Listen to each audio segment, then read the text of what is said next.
ఇది blueberry juice మాట. ఇది ఈజీ, సింపుల్. ఎట్లా తయారు చేసుకోవాలో చెప్పుకున్నాను. ఇప్పుడు ఫస్ట్ ఒక కాస్త వాటర్ తీసుకుని అండ్ బ్లూబెర్రీ వేసుకుని, లెమన్ మీకు ఎక్కువ కావాలంటే 2 సైడ్స్ లెమన్ చేసుకోవచ్చు. నాకైతే 1 సైడ్ కావాలి, ఎందుకంటే నేను తక్కువ తింటాను.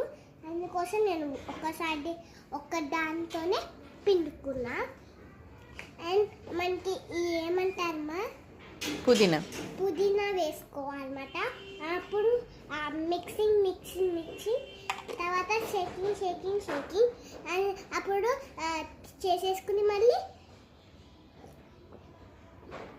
దించేస్తే చాలా బాగుంటుందండి.